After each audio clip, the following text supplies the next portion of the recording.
and gentlemen, welcome to the stage. Creator of The Office and Extras, writer, director, actor, producer, philanthropist, winner of 3 Golden Globes, 2 Primetime Emmys and 7 BAFTAs, all the way from England, Mr. Ricky Gervais!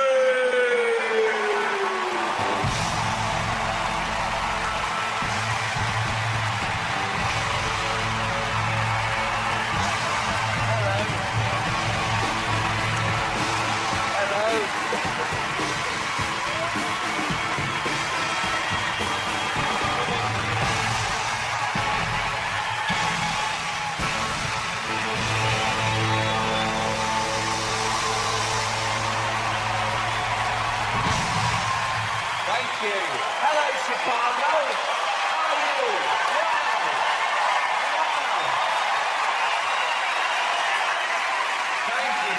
Wow. Thank you so much.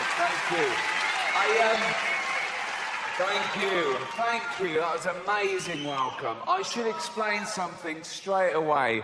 Usually when I come out on stage, it's amazing, okay? I'm doing cartwheels and backflips. It's fucking spectacular, right? But I've hurt my back. That's true, actually. I've pulled a muscle in my spine playing golf. I know what you're thinking.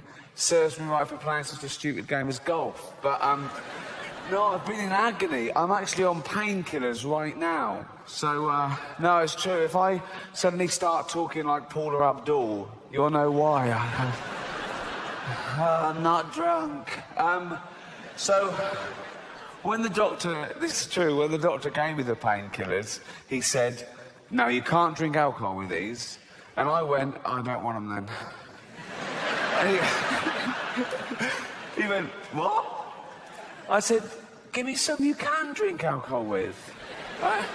And he went, well, you're not meant to drink with any painkillers. Who are you, my fucking mother? Just... So I've been walking around like the Elephant Man for days, but without the big cock, obviously. I assume he had a big elephant's cock to match the head, though that would make things all right then, wouldn't it? That would sort of balance it out. No, because then he'd look in the mirror and he'd sort of go, oh no. Oh, look at that fucking head. Oh, hold on though, what's going on down here? Swings and roundabouts. Let's celebrate. The buns are on me. So yeah, that's my problems. I didn't cancel though. Don't you hate that when an artist cancels? You turn up and goes, concert cancelled due to sore throat. Oh, or I couldn't go on, I was depressed. Oh, poor little artist. Oh, can you imagine the labourer trying that? Turn up and going, I've got a little tickle and I'm fed up. Oh, move the fucking bricks, mate. Never cancel. I had a gig in Dublin a couple of months ago, okay, and as you know, Dublin is in Ireland, which is off, it's off the coast of Great Britain. It's not part of Britain, but it's very close. It's sort of like our Cuba, I suppose. It's like...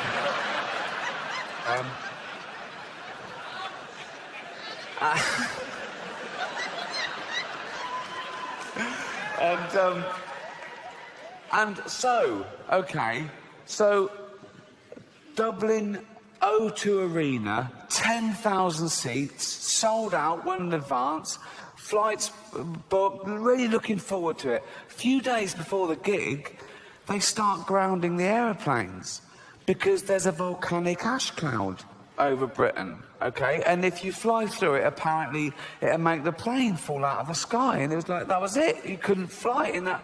I mean, a volcano goes off in Iceland and we can't... Oh, what's the point of Iceland, really? And what are they... Just fill in all the volcanoes with concrete, okay? Just... In fact, tarmac the whole country and make it a car park for real Europe, because it's a waste of fucking space, okay? And so, I'm thinking, well, I've got to get there. I can't cancel. And there were sort of pop stars and people coming over from America, and they were cancelling their flight because they couldn't get in and out. I thought, I can't. So I hired a helicopter to and from Dublin. It cost me £12,000, right? Just because I couldn't bear to let anyone down or take the ferry. That was... They were still running, sure. But that would have meant mixing with the general public, and I don't... This is about as close as I ever... No. So,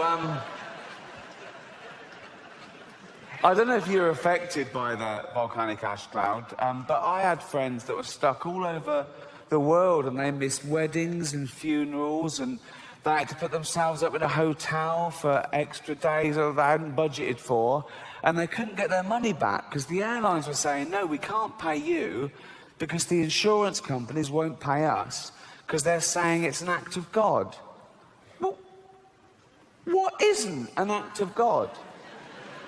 No, if you believe in God, that's sort of a definition of him, isn't it? That he does everything. Isn't that right? Everything is an act of him. He's all-powerful, he's everywhere at once. He invented everything. There was nothing before him. He invented time, everything. He's across it all, okay? He doesn't miss a trick, and he's not absent-minded. A volcano going off isn't like him going, fuck, I left the oven on. You know, it's...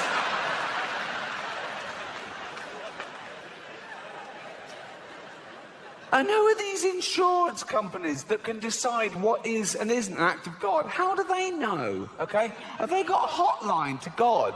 They call him up, do they? Ring, ring, ring, ring. Hello? Could I speak to God, please? Speaking. Oh, I didn't think you'd answer the phone yourself. What do you want? Oh, that volcanic ash cloud, was that you? Yeah. Yes, that was an act of me, all right. So I shouldn't pay out? No, don't fucking pay him a penny, son. No.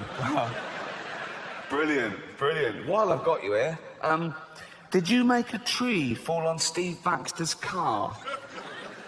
There's a lot of Steve Baxters. Steve Baxter, 2 Acacia Road, Hounslow. It happened at 2:15 on the 3rd of June this year.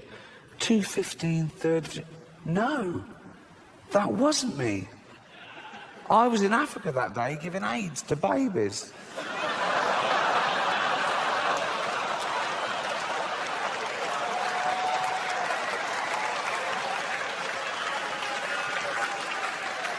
He does everything. He does everything. I don't make the rules. And, well, I'm glad I didn't cancel, because it's fantastic to be here. Seeing you a happy, smiley faces, probably feeling very fortunate that you managed to get a ticket to see a living legend. Or am I? Shut up.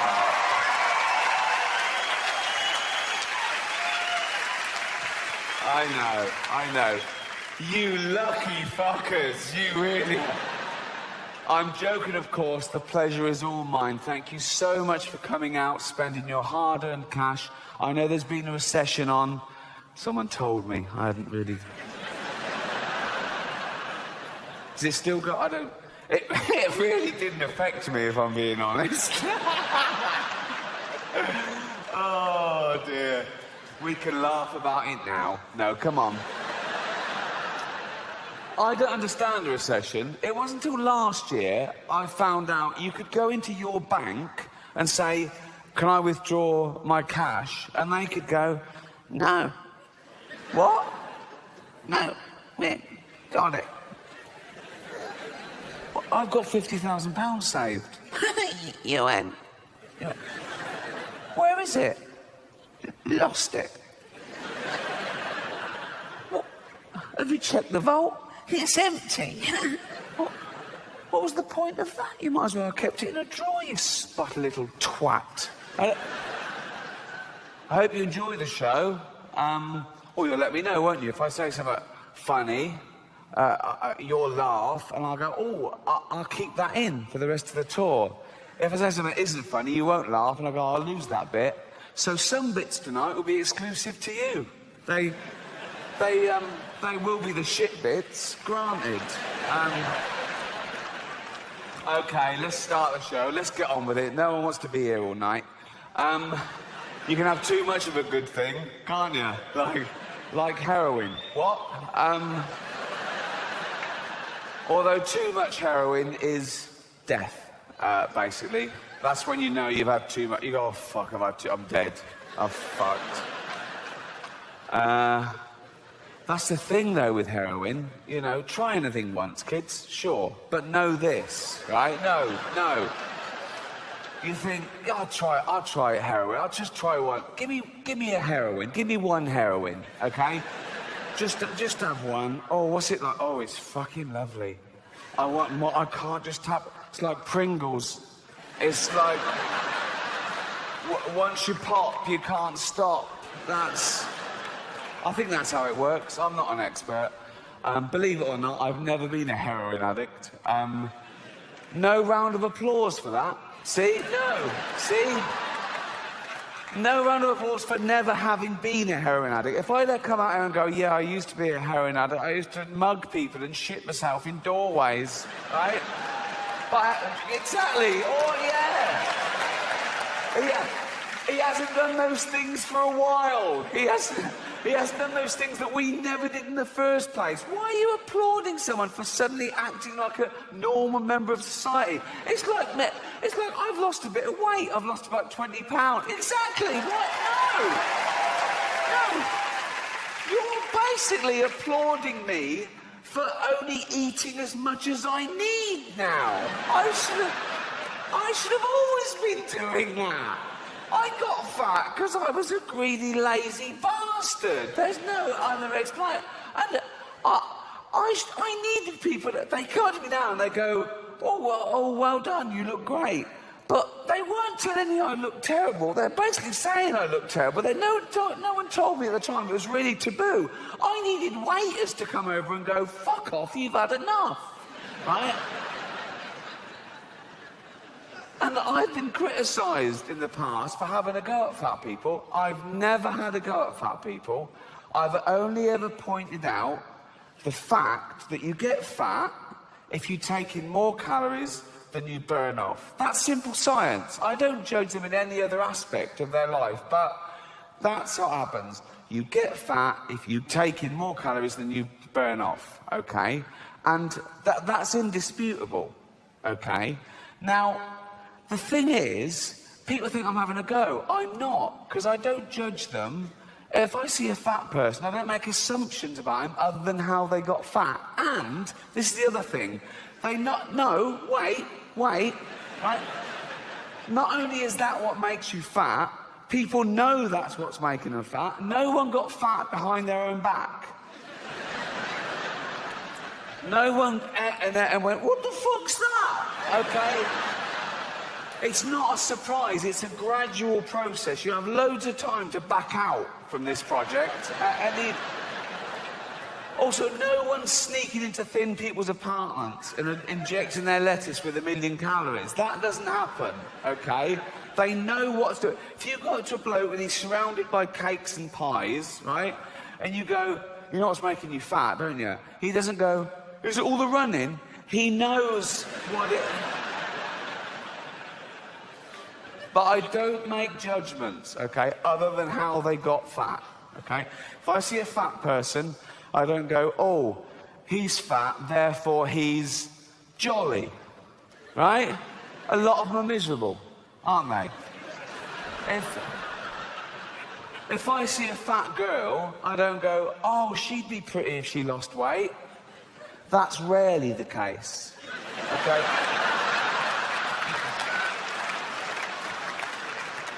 So don't fall for that, okay?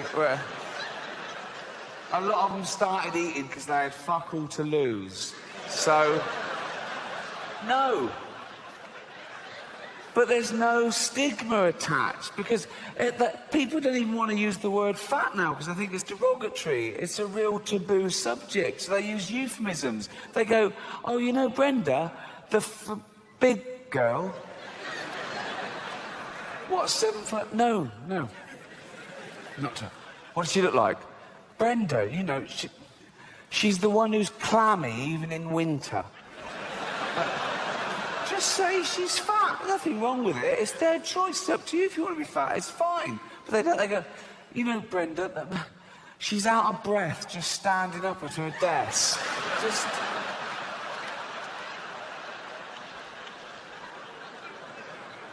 But even though it is their own fault, and it is their own fault, I feel sorry for them, right? No, I do, particularly fat women, because fat is a feminist issue. Men get fat and we just go, fuck it, all bought and paid for, you know. We don't come under the same constraints of society, whereas women are inundated with images of how you should be, size 0 models, this diet, that diet, look like this, keep your man. And they make such an effort, don't they, fat girls? They've always got lovely hair, aren't they? They're always having their hair. They've all got lovely hair. Always got lovely hair. Always got those lovely false nails, haven't they? They make an effort. Anything but jogging, right? They love high heels, don't they? They think it makes their legs look less. It doesn't. It just... You can just hear them coming now.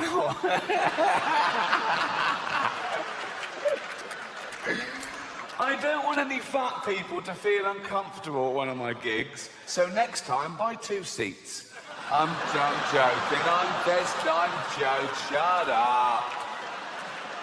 I'm not having a go, I'm just pointing out, you know. I was listening to the radio in England a few weeks back, Radio 4, quite highbrow. There was a discussion about political correctness. My name came up straight away, right?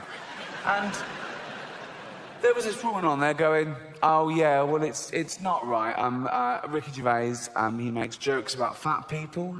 He wouldn't make jokes about gay people, would he? And being fat is like being gay. What? No, it's not. What? You can't choose your sexuality.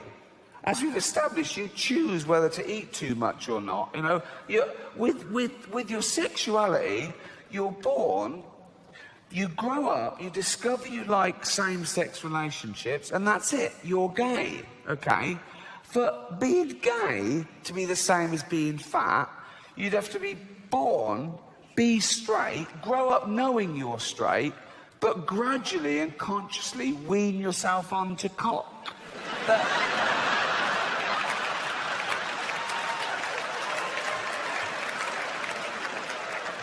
Oh. Happy 16th birthday, son. This is Raoul. Suck his cock. Sorry, father? Suck his cock. 16 now, suck his cock. I'm heterosexual. Oh, with his newfangled words. Suck his cock. Come on. I don't like cock, father. Doesn't like cock. How do you know if you've never tried it? Suck his cock. Suck one cock. Suck... that's not sucking it, that's playing with you. Put it in your mouth. Put it... Look, have a go, you might like it. Oh, it's not so bad, is it? I fucking love these. If that happened, then being gay would be the same as being fat, but it doesn't, so it's not, okay? I was on a plane last year, okay, going from New York to LA, okay?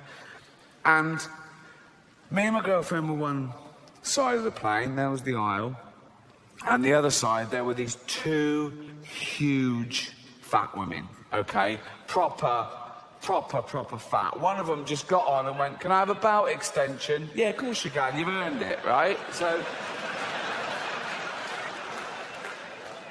proper. In fact, I was thinking of calling the pilot out and going, should one of us swap with one of them? Otherwise, we're just going to Canada. Do you know what I mean?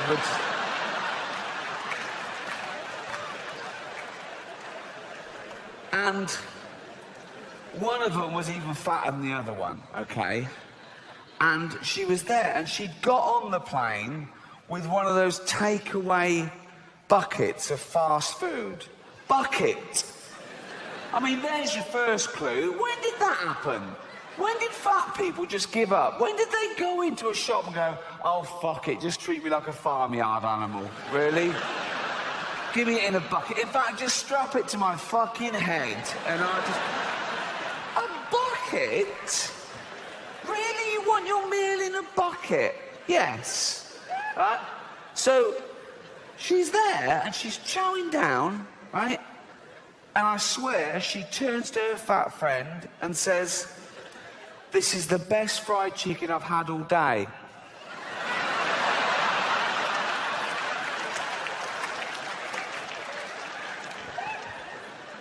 But I'm not having a go. I'm not having a go. No, I'm not. No, I'm not. Because even though it is their own fault, and it is their own fault, I don't know if you know this about fat people, they fucking love cake. They love it. They love it, right? And I blame the food industries, because you go into the supermarket and it's just packed with that stuff. Everything's packed with hydrogenated fats and extra calories and sugar and butter and everything. And they love that, okay? And there's always a big door, isn't there, to a supermarket? It's always... They've got a quadruple door, isn't it? No one's ever been too fat to get through the door of a supermarket, okay? And it opens automatically. So they don't have to waste calories pushing anything. There's just... And it's a good job it opens automatically, because usually it's glass and they can see the pie from down the road and they're in like that. Grazing, right? So, I say, keep the big door. Keep the big door. Sure, keep the big door. Come on, fat people. Come in and go.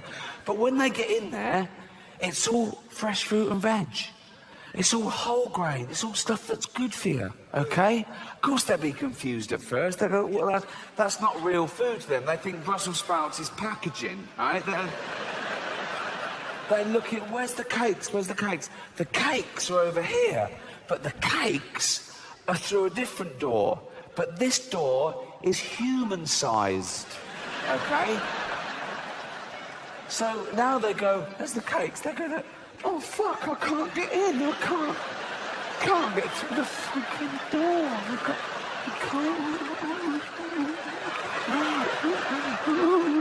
And they're starving. They go, oh, God, what's this? I've got to eat something. What's this, a banana? And they go, oh, no, I still can't. But I can have a carrot. They're back and forth for days, and the fat's fallen off them. Soon they can slip through the door and have a cake. They can't get out again. No, but I mean... But we've got to do something. We've got to intervene. And people say, no, it's nothing to do with you. It's up to them. It's their body. It's their life. And that's true. But we don't say that about wearing crash helmets. Or if you've got a heroin addict in the family, you don't go, oh, it's his life. He loves heroin. You know, you go, no, you've got to stop this. Please don't die. And you get him and you throw him in a cupboard for 3 weeks or something. You can't throw a fat person in a cupboard, you'll be back in like me. But, you know, heroin addicts, they don't weigh anything. You can throw them around willy-nilly, right? In fact, when they're lying there with the needle hanging out, you just get the needle and flick, and they just go into the cupboard like that, okay? Fat people, you've got to lure them in. A little trail of chocolates, and they just follow that anywhere, like that. But we've got to do something, because a third of the world are obese, and a third of the world are starving. The fat ones are eating the skinny ones' food, basically.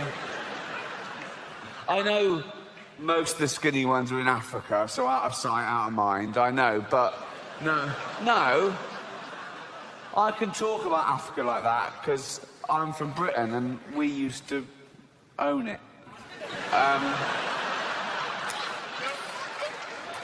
We did.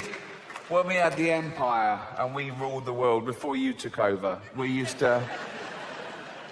owned Africa. But then in the 50s and 60s, Africa wanted to be self-ruled. They wanted independence. And they said, look, we'd like to run it ourselves. We went, fine. So gradually we started giving Africa back to the Africans. And by the 70s, it was totally run by the, Africans themselves. And, of course, in the 80s, we get a phone call. Hello? Hello? Who's that? Africa. What do you want? We're starving. You should have thought of that before you wanted independence. Well, we didn't know there'd be a drought, did we? Drought? I'll give you a drought. This is true. When I was a kid, I was about 10, we had a really long, hot summer, okay? And there was a hosepipe ban. You couldn't water your flowers. We've all suffered.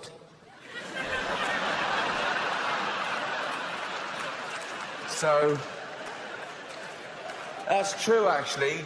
One long hot summer and the water ran out and we didn't know what to do. We thought, what could we do? And there was people coming round your house trying to tell you how to conserve water. They were saying things like, when you brush your teeth, don't let the tap just run, put a little glass in it. And they came around, they were putting house bricks in the cistern of the toilet to save water. And there was public information films on the television. There was one advert that was like an animation. And it was like a couple in the bath. And it said, conserve water, take a bath with a friend. Which I did. I say a friend, he was more a friend of my granddad's. But, no. £10 is a lot to a kid in England. What? He taught me a lot. Stuff like, you don't wash it like that, give it here.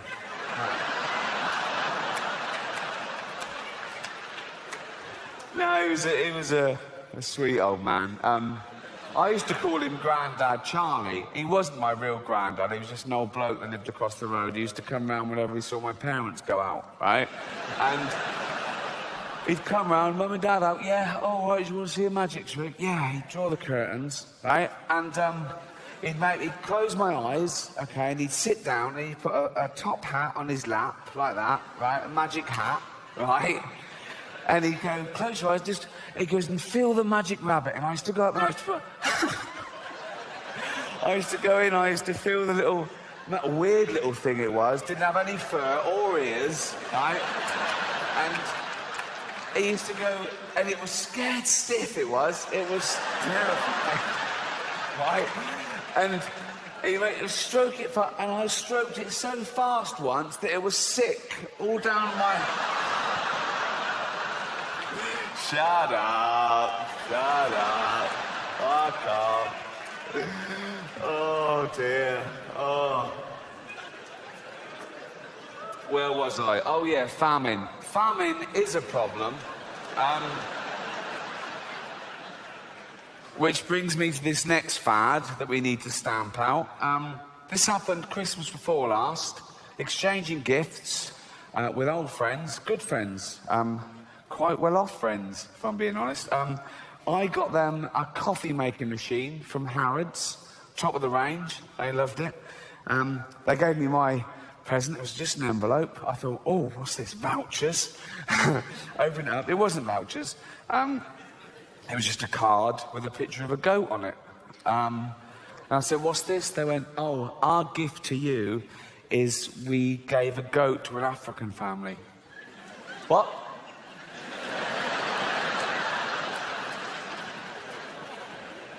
I'm looking at the coffee machine thinking, is it too late to take that back? Is it too... what is it? Oh, we gave a goat to an African family. Did you? Oh. So I've got fuck all then, basically. I mean, I don't even know this African family. Why would I give them a go?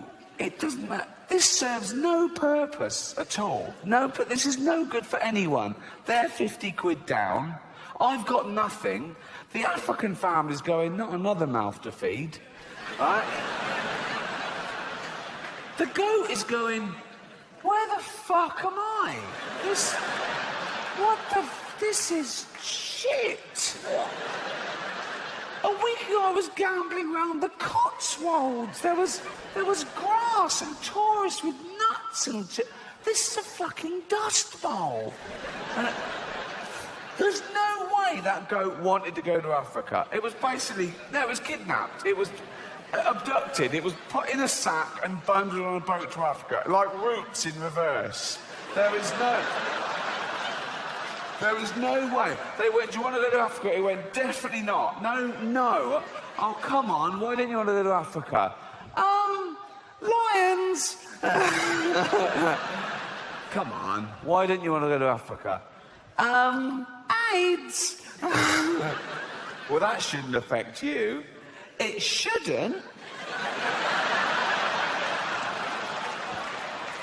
So just be careful with that charity shit, particularly at Christmas. That's when they get you. They give you a guilt trip at Christmas. All the adverts of a charity at Christmas. You're sitting at home, aren't you? Having your Christmas lunch, loads of food, too much food. Probably going to throw a lot of it away, right? And things like this come on the telly. This runs every Christmas day in England. It goes, is there an old lady near you cold and lonely this Christmas? Yeah, I fucking hate her. Nosy bitch winds me up all year round, okay? I can't wait for the cold weather. There's no old lady near me. She died last year of hypothermia, so result, yeah. Brilliant.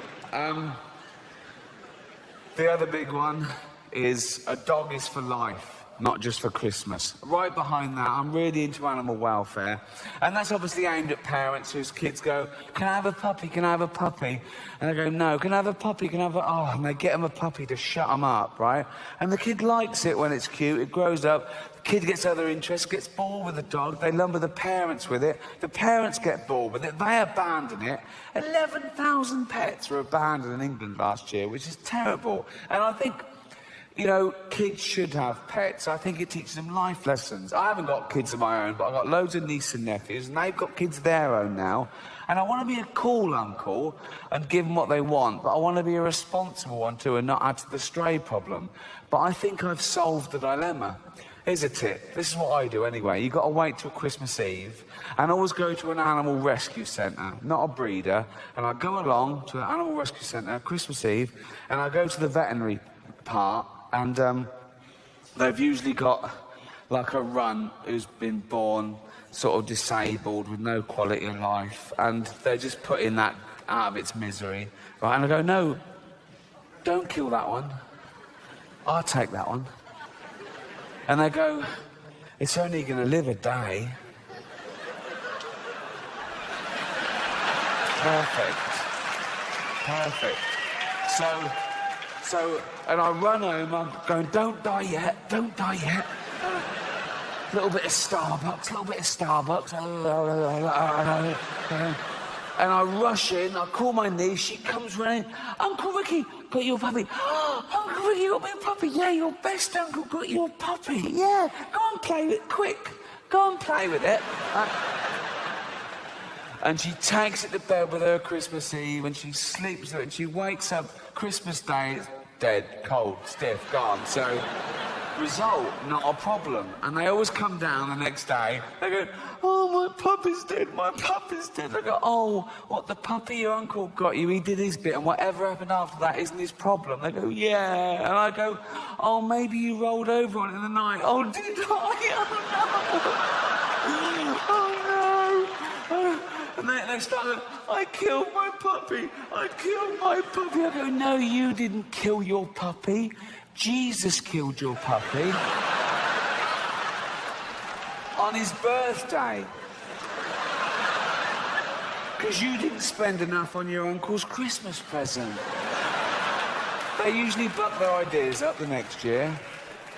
The other big campaign at Christmas, don't drink and drive. Right behind that as well. A lot more stigma attached to that these days. When I was growing up, it was whether you got away with it or not. But people now know it wrecks lives. I'd be getting in the car when I was a kid with grown-ups and family. And we'd go, no, you can't drive. You had too much to drink. And they go, it's all right, I won't get caught. But now that people know that's right. And I've done it once, and I'm not proud of it. I'm fucking ashamed of it. And that was Christmas. I wasn't drunk, but I was over the limit. And I took the car out, and I knew I shouldn't be driving. But I learnt my lesson, because I nearly killed an old woman. And no, in the end, I didn't kill her.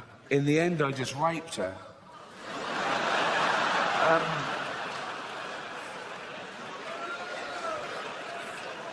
But as I say, nothing came of it. Luckily for me, 1,000 to 1 shot, she had Alzheimer's. So, not a credible witness. Spiders. Oh, spiders. They're always ready, aren't they? Aren't they always ready for... They're always ready for action, a spider. It's always completely fucking ready for action, like that. Always ready for action. Always. I mean, some animals are sometimes ready. You startle a cat and it'll go, ooh, for a few seconds, and it goes back to chilled. Most of the time, a cat is just laying on the floor, innit? Just on its side, all 4 limbs just stretched out in one direction. You will never see a spider like that. You will never see a spider just lying on the carpet, right? Its head down and all 8 legs just stretched out like that. They're always ready, okay? They're always ready in every direction, like the fucking Matrix, like that. They don't have to turn. They've got 10 eyes, 8 legs and 10 eyes. It's over the top, okay? And they're even ready when you don't think they're ready. You can see an empty web, okay? And you go, that spider's not ready. No? Touch the web. What? Touch the web. And it's there. I fucking hate them. 37,000 different species of spider. 37,000 different species of spider. I mean, millions and billions of individuals in each species. And that's just one class, arachnid, of one phylum, Arthropoda. There could be 5 million species of animal alive now on the earth. Best guess, okay? And that's 1% of all animal species that have ever existed. 99% of all animal species that ever existed are now extinct. And that remaining 1% is 5 million strong. Take one of those species, termites. If we were to weigh every termite alive now, it would be 10 times the tonnage of every human being on Earth. And it's statistics like that that make me think that this book isn't totally accurate.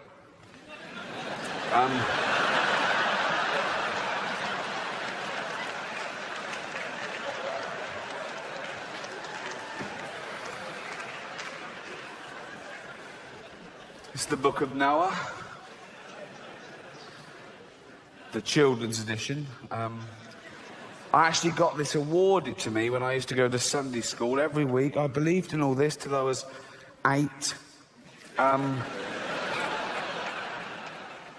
St Agnes Sunday School presented to Ricky Gervais, R-I-K-K-I, like a fucking mongoose, right?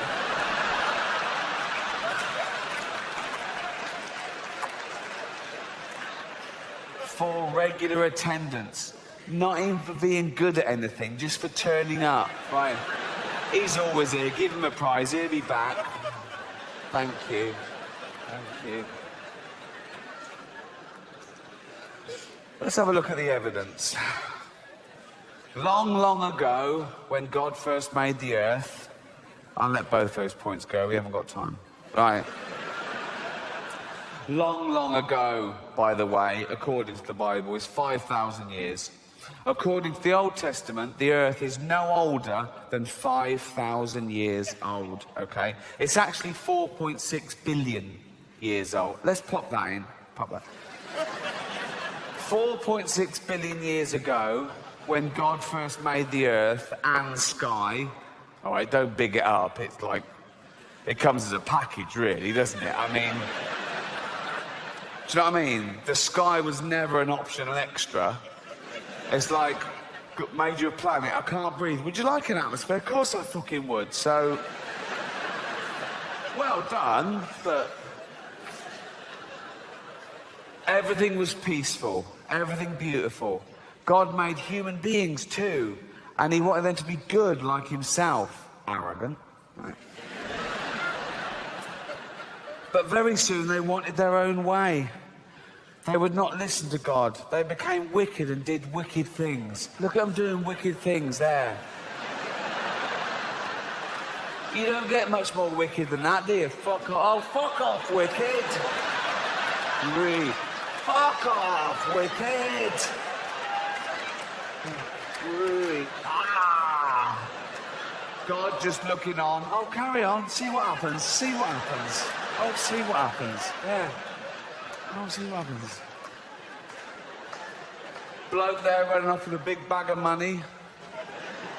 Don't put it in a bank, you cunt. Right.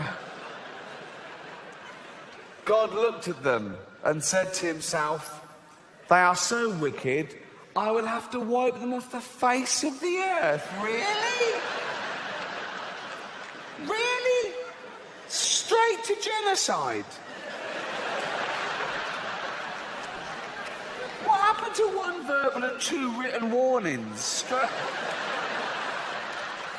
Straight to the annihilation of the entire human race because a fatty yellow trousers picked someone's nose. Really? Anger management, man. Just calm the fuck down. Let's talk about this. Wow. I read that to Carl Pilkington, right? Who is, yes.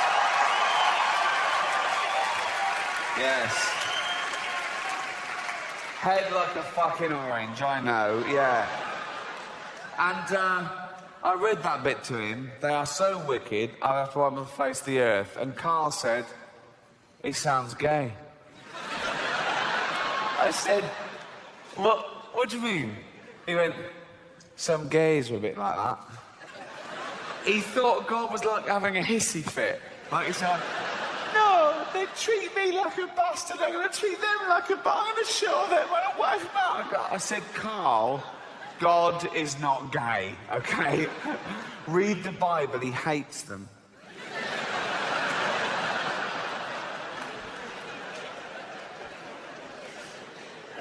They are so wicked, I would have to wipe them off the face of the earth. And every living thing with them. What's the squid ever done? Really? It's gone mad. What? But he's not gay. God is not gay. But there was one man who was still very good. His name was Noah. He was a friend of God. Just a friend, so don't know. Just a friend with big hooped earrings.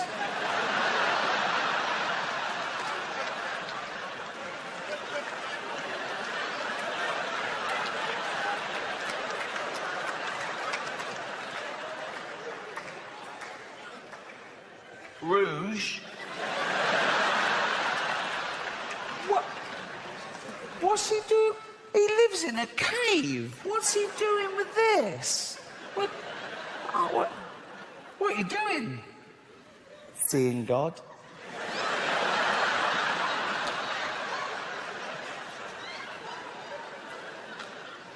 You never know. Handlebar moustache. holding God's hand who's wearing a blouse.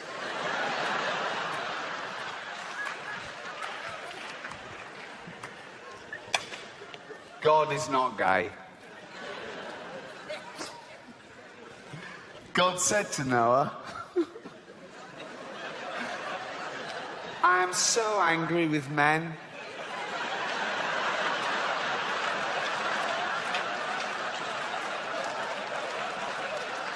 You mean men and women?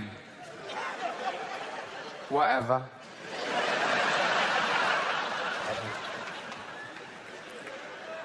I am so angry with men that I have made my mind up to destroy them all. I have stretched my bow in the sky. It is a rainbow. That's got to be the world's first pun, hasn't it? It will make so much rain pour down on earth that everything will be drowned, but not you. I wanted to build an ark. It must be like a big boat with 3 decks and a roof over it. Yeah, I know how to build a boat, mate. And you would make a door in the side of it. Do you think I'm a complete idiot? Noah did exactly what God told him. And then God said to Noah, now, okay, now this is aimed at children, admittedly, but it's taken from the Old Testament story in the Bible. But I don't think the author of this book is a zoologist. As we've said, there could be 5 million species of animal. I don't think he knows them all the way he backs out very quickly in this next sentence, okay? I want you to take 2 of every kind of animal with you into the ark. 2 lions, 2 tigers, 2 elephants, and so on.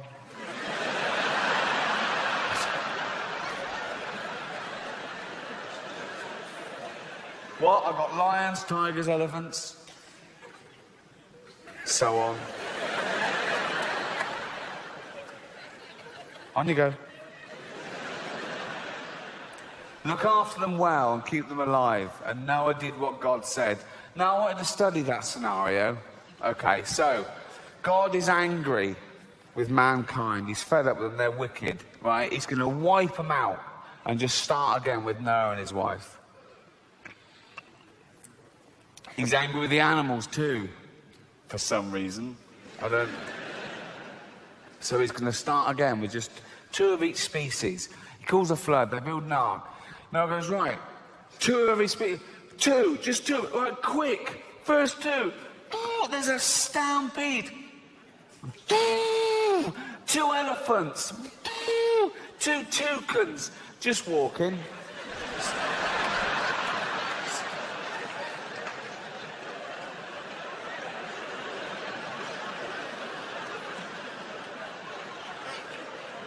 There's no rush.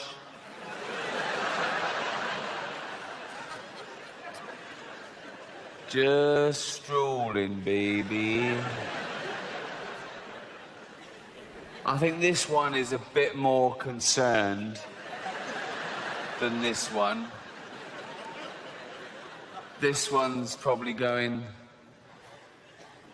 should we fly?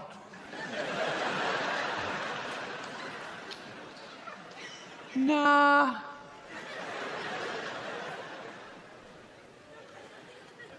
No? Nah. I could do this all night.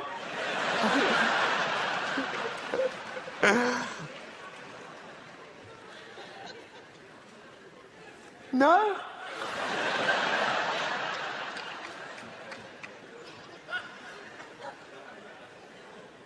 Nah.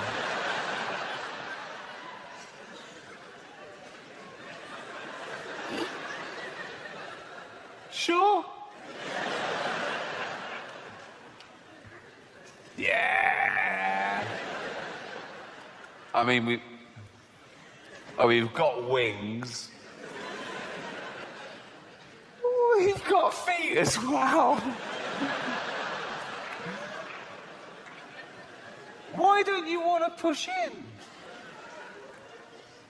That elephant's looking at me funny.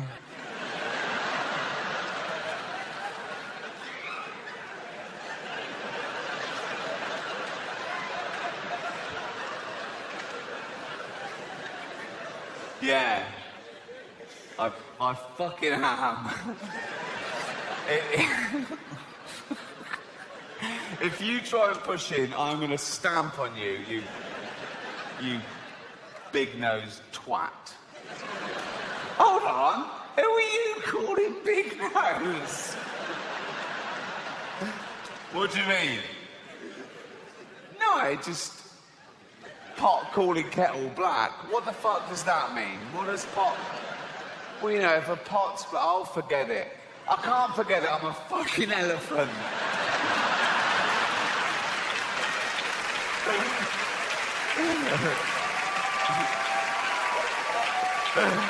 Oh, 2 camels, 2 lions, 2 ostriches, 2 leopards, 2 tigers, 2 zebra.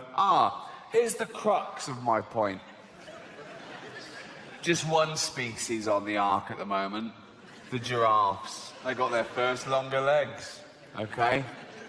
5 million more species to get on there. So, 2 of it. So, two animals on the ark at the moment. 10 million more animals to go. 10 million more of those, okay?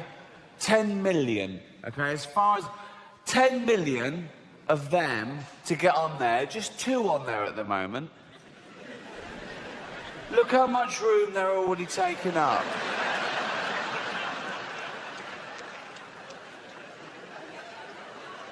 It's at a 1/3 capacity.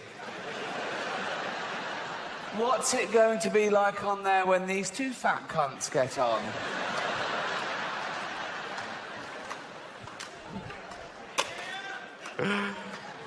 Then God bent the bow of his anger and the rain came flooding down, covering the earth with water. It rained for 40 days and nights. The flood water rose higher and higher until it covered the tops of the highest mountains. Every living thing was drowned except Noah and the animals in the ark. And the fish. They were fine, weren't they? They were fine. They were loving it. They were better off. In fact, all the sea creatures. I mean, mountains underwater, their domain had increased like tenfold. Also, it's so much more interesting. You got crabs going, I'm on a fucking mountain. This is amazing. I never want this flood to... I've never been up here before. I think of that when you see on the news, like, if there's a little village in Gloucester flooded or something, and it's really sad. You see people, they've lost their homes, and they're in dinghies, and they're carrying their pets. And you see a little row of antique shops, completely underwater, and I think of a fish just looking in the window of that antique shop for the first time.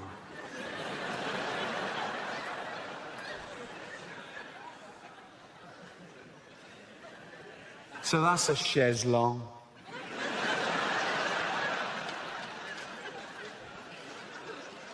For 150 days, the earth was covered with water. Then Noah opened the window of the ark and looked out. The water seemed to be going down, but how could he be sure? Well, ask God. You've been chatting to him all the way through. Why are we getting cryptic all of a sudden? He sent a raven out, but it soon came flying back. It could find nowhere to settle. Noah waited another week, and he sent out a dove. Why did the raven lose his job? But the dove came back too. See, the raven wasn't bullshitting. There was still no dry land anywhere. But one day the dove flew out, and why did the dove get a second go and not the raven? Racist.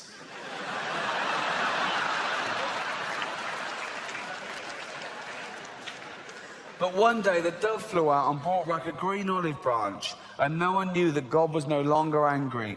Then God told Noah to let the animals out of the ark. They must once fulfill the earth with living things. The first thing Noah did was to build an altar. He offered a sacrifice to God to thank him for saving them.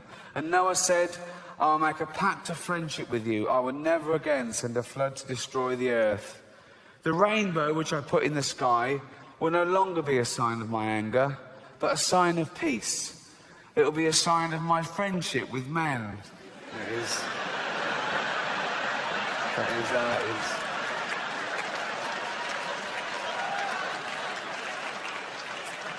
That is how it is used today. They took it literally. It will be a sign of my friendship with men, which begins today, and which my son Jesus will one day prove by shedding his blood for men. Who? You'll see. There wasn't a teaser campaign in the Old Testament. Coming soon, the sequel. And so when you have done wrong and you are feeling very sad about it, think of the rainbow and the peace which God wants to put into your heart. He has promised to be your friend, promised to be his. And that's just one of 12 in the Dove book series. I've only got one, number 9 now. Although I think my favourite would be number 8, just from the title, Jesus and the Cripple. Thank you. Cheers.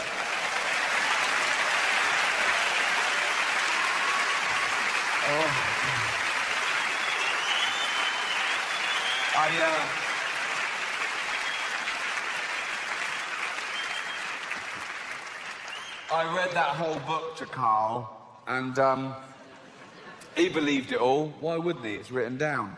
And I said, Carl, think, how could they get 10 million animals on a boat? Carl went, they said it was a big boat. Yeah, they did, that's true. I said, but they're all part of the food chain.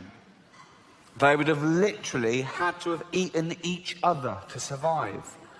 Why didn't the lion eat the antelope? Why didn't the spider eat the fly? And Carl said, because in a crisis you're all pulled together. Amazing. I'd love to do a book of his quotes. I love books of quotations. I love just reading them for pleasure. I've got a few of these compilations, and one of my heroes is Winston Churchill. And when I read "Give us the tools and we will finish the job," I thought, how inspiring. And when I read "Never in the field of human conflict was so much owed by so many to so few," I thought, how patriotic. And when I read "It is a good thing for an uneducated man to read books of quotations," I thought, you cheeky fat git. People always say to me that Oscar Wilde is the greatest genius that's ever lived. Let's have a look at the evidence, okay? Here's one of his. All women become like their mothers.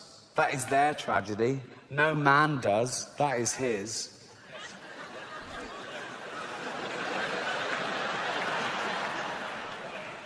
That sounds a bit gay to me. I just...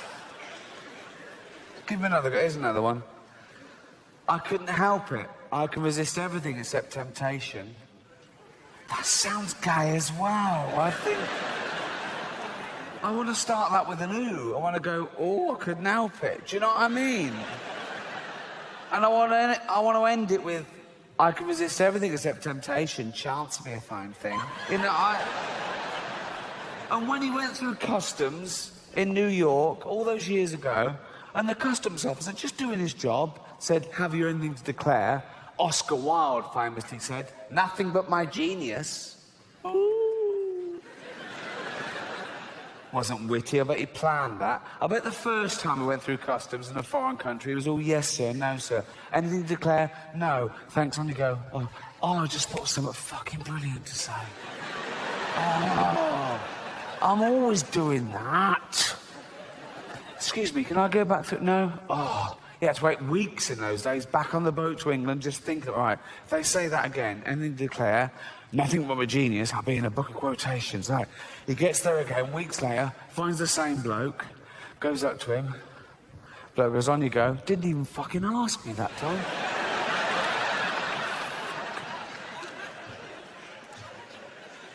Excuse me, I didn't ask me if anything... Random. Fucking random, right? Back on the boat, 3 weeks later, gets there this time, finds the same bloke. This time he's starting looking shifty, so he gets picked out like that, right? Bloke goes, right? Did you buy anything? That's not the question. Say, have you anything to declare? Okay, have you anything to declare? Nothing but my genius. Who's the butt plugs? They're mine.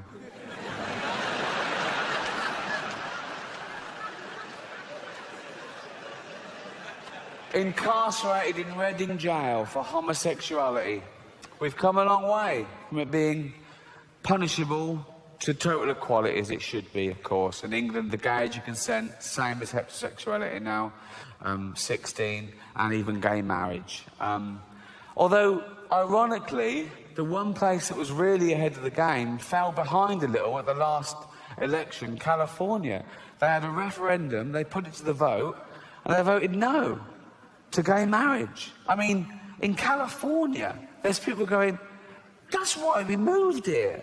I mean, it's a strange sort of bigotry that you can affect someone else's lifestyle that doesn't affect you back. It's not like they asked a bloke once, said, sorry, do you mind if these two men get married? He went, no, fine. OK, jack 'em off then. What? I didn't know that was... That doesn't happen, does it? That doesn't happen. Look, it's also a strange sort of bigotry because these people that object to that were presumably the same people that said, you know, gay people were immoral and promiscuous, but now they don't want to be monogamous and respectful in the eyes of God. And it must be so confusing to a gay guy in California thinking, that's the bit they don't like. With all the other shit we get up to, it's the marriage bit that they're so confused. They must go to judges and go, sorry, can I get the rules straight? What do you want to know? I just didn't know what we can and can't do. Ask away. Can I marry a man? No. Can I fuck him up the arse and give him a little reach round? Please.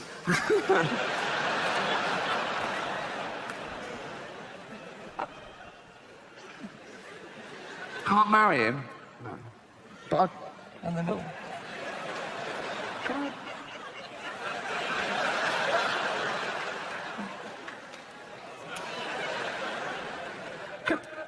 Can I pick up a stranger in the bushes and take him home and jizz on him and throw him out in the morning all crusty and homeless? Of course you can, yeah. But I couldn't marry him, no. No, and don't ask again. Could I line up 15 men? I'm just riffing here.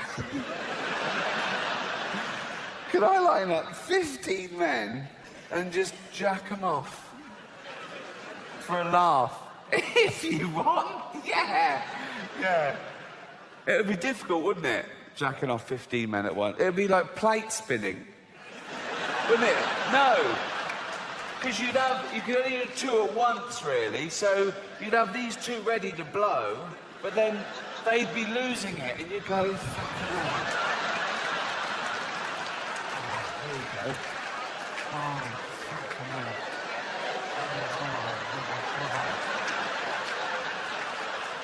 Oh. Ain't it knackering? Jacking off 15 men at once. Never thought I'd say that. Oh. Again? No. There's these people that say being gay isn't natural. Well, it is natural. And I've got a book to prove it.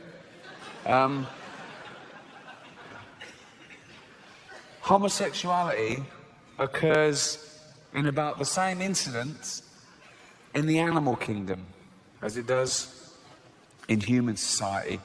This is a real book.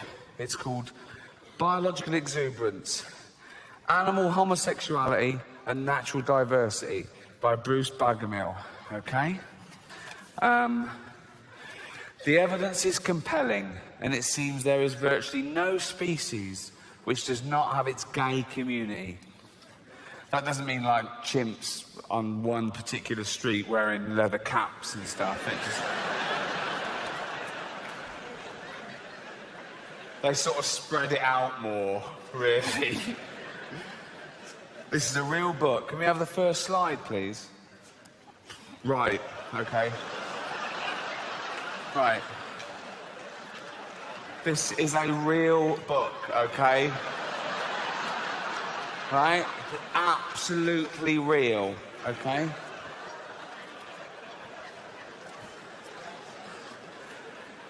Two male stump-tailed macaques in mutual fellatio. They're sharing it around. Next slide. Okay. A male squirrel monkey, right, performing a genital display toward another male. He's just going, what do you think of that?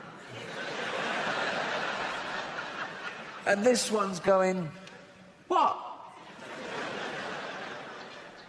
Suck it. Look at his little hand. Why? Because we're gay. I'm not, you fucking are. Look at the way he's holding him, and he's got his leg up for extra purchase. He's gone, get in there, get in there, get in there. Look at him.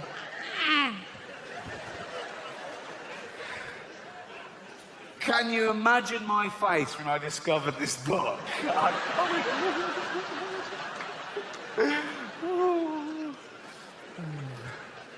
Next slide, please.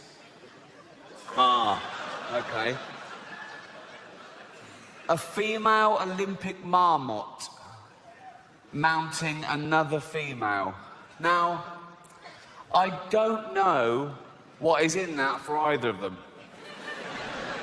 Unless the one on top is wearing a strap-on dildo.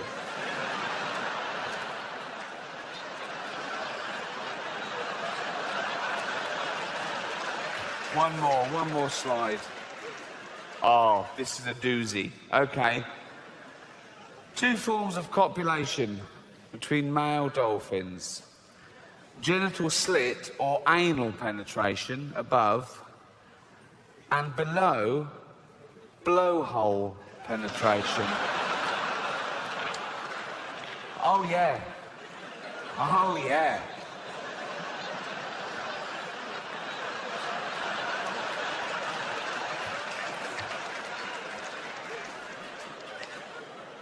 Basically, he is fucking him in the head. It's in the head. He's fucking him in the head. Like, I have never seen that on any wildlife documentary. Why have I never seen that before? Why are they doing that? Maybe it's not in the wild. Maybe it's in SeaWorld, which is like their prison.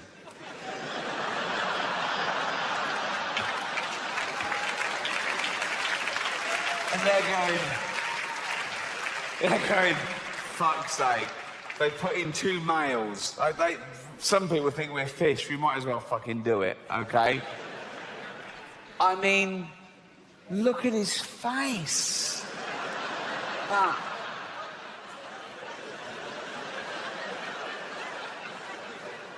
He's going, Dave. What? Could we not do it up the arse like them?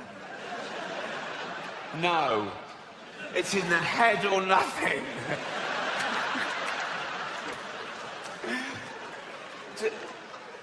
Dave, what? What? Dave,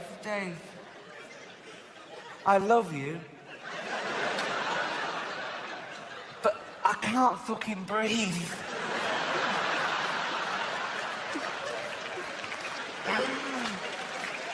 That is a real book. That is a real book. Can we have a look?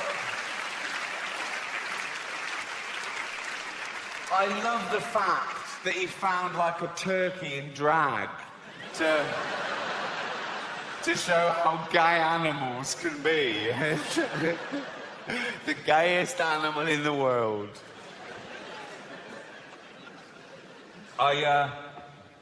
I hope I haven't offended anyone with any of the subject. No, I do. I do. That's not the point. I don't try and offend. If I have offended anyone, and I'm sure I have, I don't apologise. No, I think you shouldn't. You have to be able to justify everything you do. And I just think that a comedian should take you to taboo places you haven't been before. Otherwise, you could do it yourself. There's enough anodyne comedy out there just doing things, obvious stuff that, doesn't make, any difference at all. And there's this spate of comedians saying sorry when they go too far. I just think, you should... They go, oh, sorry, I didn't mean it. Well, you should have known better then. There's also a witch hunt at the moment with people saying, oh, is there anything you shouldn't make a joke about? No, there's nothing you shouldn't joke about. It depends what the joke is.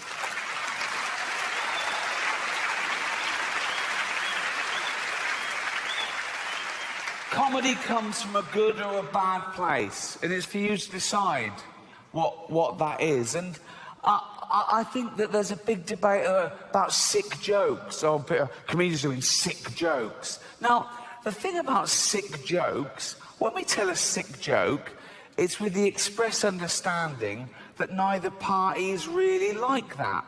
I wouldn't tell a sick joke to a known pedophile. I wouldn't go, here, mate, you're going to fucking love this more than anyone, son. Do you know what I mean? And I've never been in trouble for anything I've said in my professional career because I've refused to apologise. What can they do to you? Growing up, you try things out and you get taken the wrong way a little bit. Not like the dolphin. I mean, not...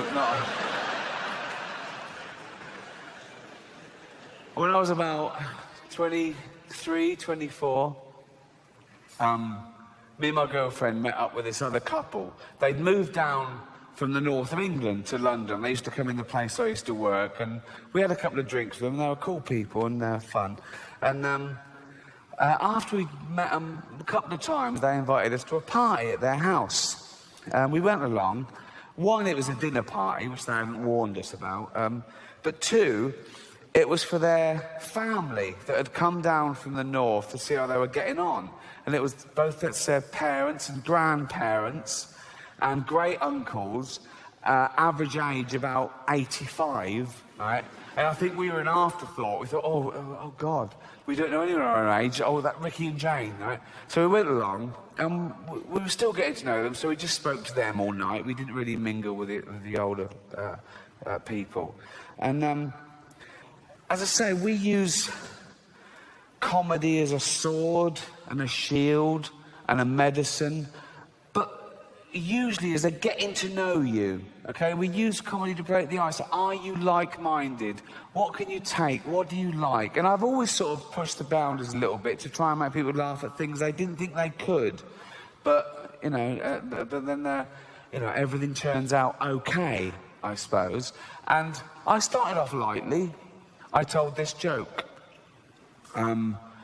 Why did the little girl fall off the swing? Because she had no arms.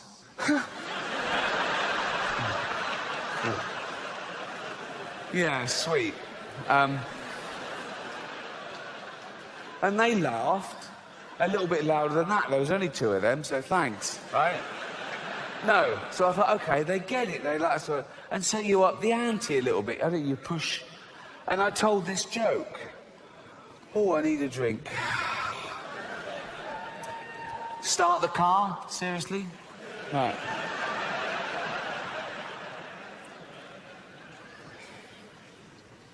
I told this joke. Made sure the old people couldn't hear, like that. I went, okay. Father, sitting at home, just reading the newspaper. His little girl comes running in. She's only 6. Hello, darling. Hello, Daddy. You've been playing? Yeah. In the park? Yeah. With your friends? Well, until the man came along. Till the man came along? Yeah, a man came along and he asked my friends to leave, so it was just me and him. Darling, come over. Whatever happened, none of it was your fault, okay, darling? None of it was your fault. But tell Daddy every detail. What happened? He took me behind a tree so now I could see what you were doing. Oh, God, darling, and then what happened? He took my dress off. Oh, God, what happened next? What happened? He took his thing out. Oh, God, darling, and then what happened? Nothing, that was it. Oh, we'll make something up.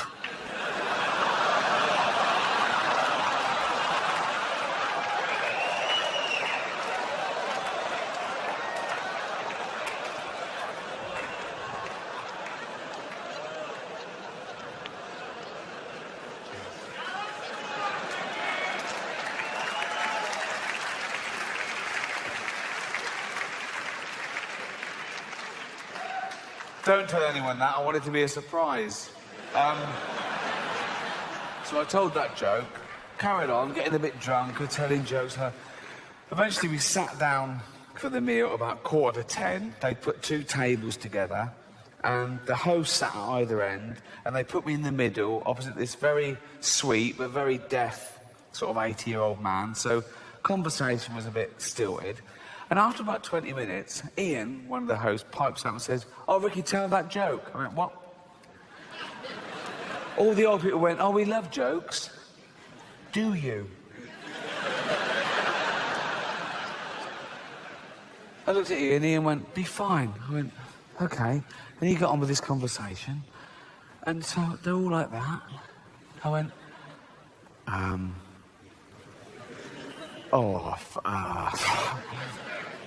father sitting at home reading the paper. Little girl comes running, told the whole joke, got to the bit, "We'll make something up." They went, silence. I looked at Ian, he went, "Not that one."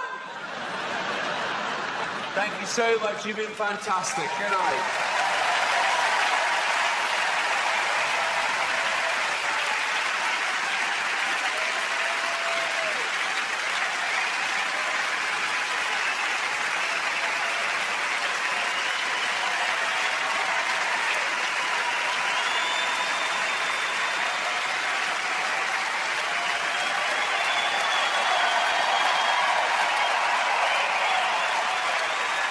Thank you.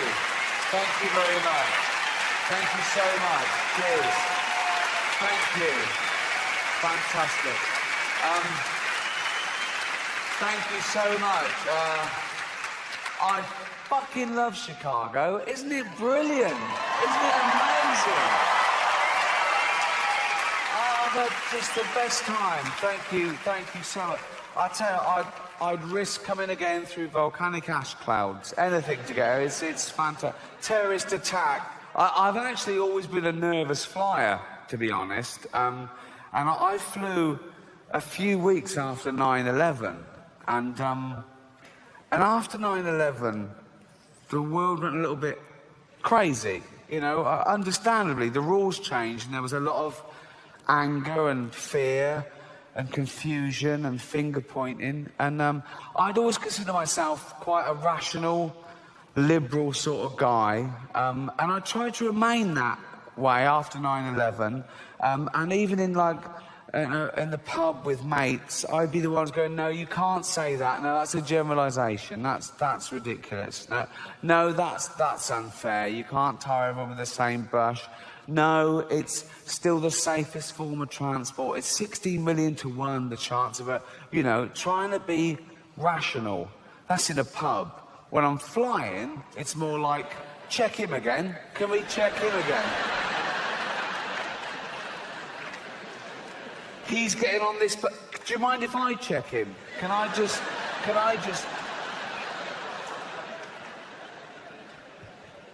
And, after 9/11, with all the checks, I still tried to remain sort of rational and philosophical. I was thinking, right, it's harder now than it ever was to get a bomb on the plane. This is, you know, the restrictions are tight. It's safer now. And then I found out that a terrorist doesn't even have to get on the plane now with a bomb. They found heat-seeking missiles, and they could just park up in some sort of lay-by and take the plane out within the first 10 minutes of takeoff. So now I'd be on the plane going, right, we're out of range, who's got the bomb, right? And as I say, I flew a couple of weeks after 9/11, an internal flight, And we're up in the air. I'd done the thing right, we're out of range. Right, okay, right. And I was still a bit nervous. And I said to the air hostess, I said, have you got any magazines? Think of this. She said, quite loud, quite blasé, she said, no, honey, we've got no magazines. We've had to undertake severe cutbacks because we're one of the companies being sued over 9/11. One, don't mention 9/11. Surely a new rule book went round. Don't mention 9/11 when you're handing out the coffee. Just, you know what I mean, right? Two, don't say severe cutbacks. Severe cutbacks. If someone says that, I don't think of magazines anymore. I think of a bloke in an aircraft hangar earlier that week going, do we really need all these rivets? It's just... What terrible bedside manner. I mean, I take first-class flights everywhere. I know you wouldn't have it any other way. I'd do it for you, really. Some of the flights I take cost £10,000, okay? And for £10,000 in a disaster, I expect the front end of my plane that I'm in to gently break off and float down to a desert island.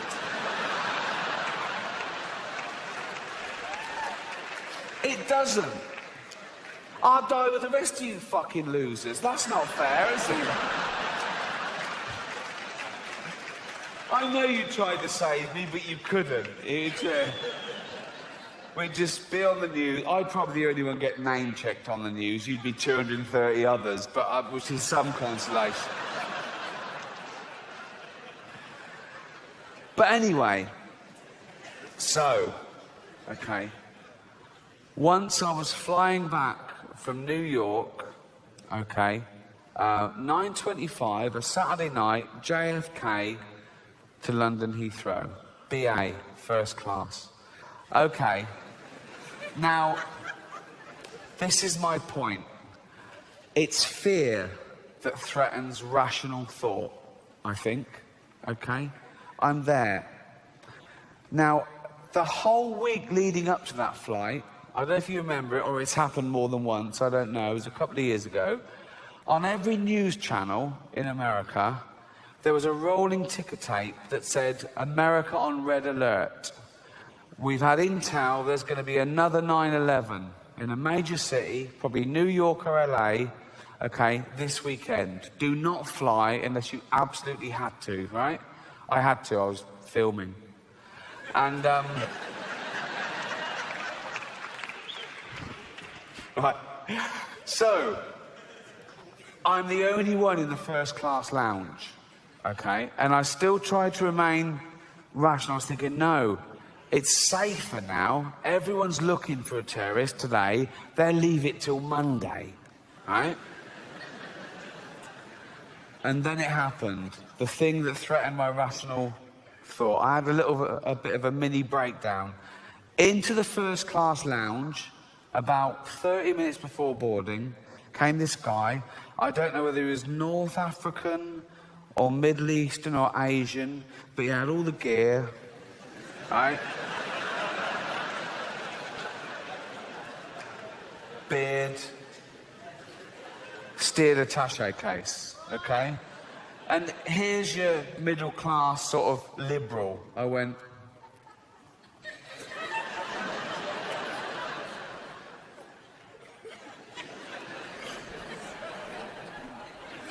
I was suddenly engaging staff in sort of banal conversation, going, flight on time? They go, yeah. What's the weather like in London? Like they were going to go, it's a bit cloudy, but there he is, right? Didn't happen. So I'm left there, right? And I'm looking over at him, and I'm thinking of all the running up to it and the week, all the news and everything. But now there's a fight between good and evil, between rational and irrational, okay? This one goes, ooh, that's a suicide bomber. Oh, don't be stupid. Of course it isn't. It is. How do you know? That's what they look like.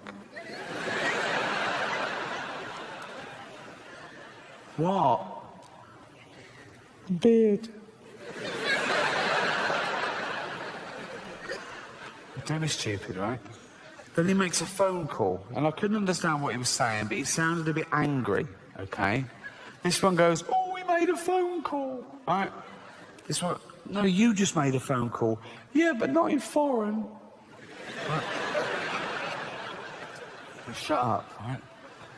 He's been checked, like the rest of us, been checked. Did they check the beard? Yeah, they checked the beard. Yeah, they checked the beard.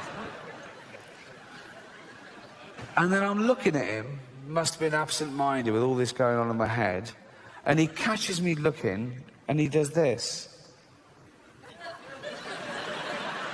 He goes, oh, he knows, right? This one goes, no, he knows why you're looking at him. He's had that sort of prejudice for months now. Stop looking at him. Oh, the beard. Yeah, right?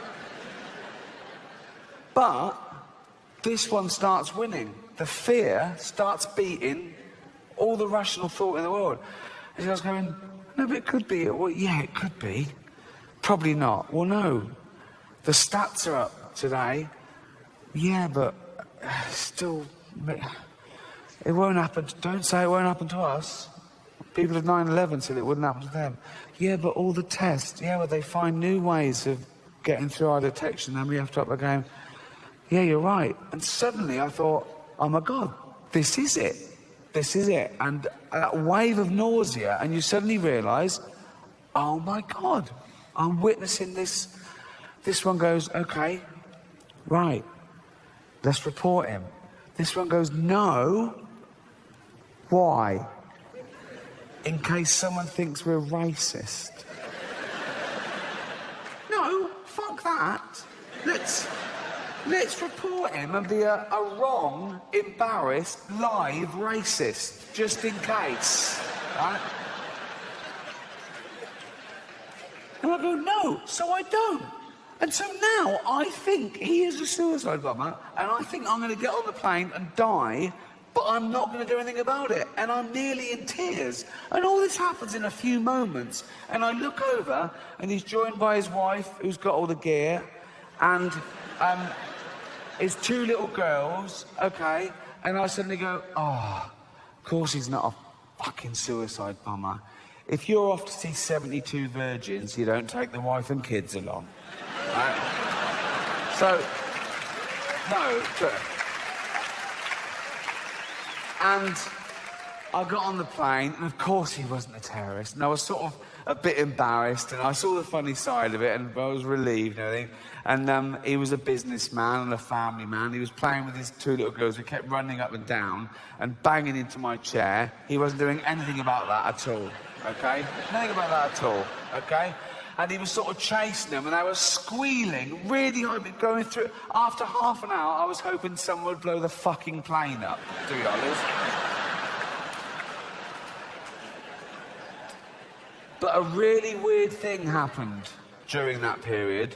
I got so paranoid about terrorist attack that I started taking private jets and helicopters everywhere, just because I was so rich. No. No, again, my philosophy was, I'm the only person on this plane, and I definitely haven't got a bomb. So we're all right, you know. And I was taking a helicopter one day, and I was waiting on the helipad, okay? Rewind 2 days before that.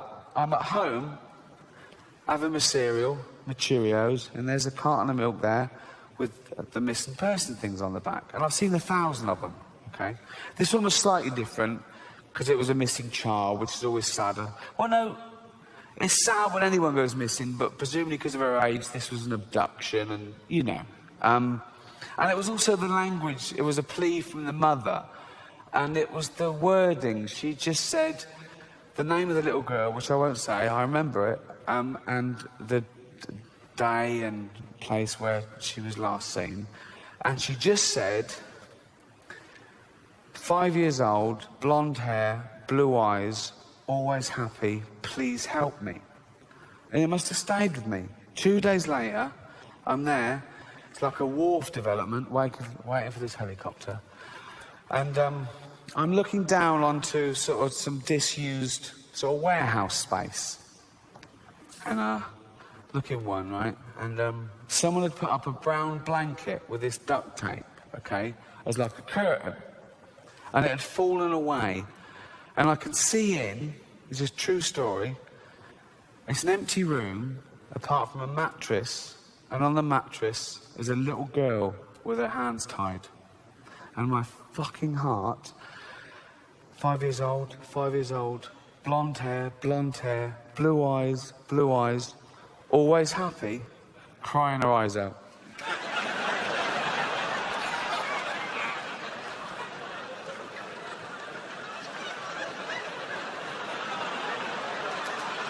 What? It couldn't have been her. I left it. Thanks very much. You've been amazing. Good night, Chicago. Cheers. Thank you. Cheers. Oh, thank you so much. Thank you so much. Thank you. Cheers. Thank you.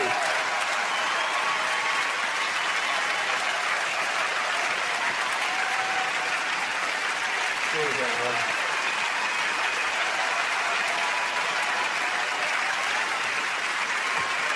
Good night, everyone. Thank you.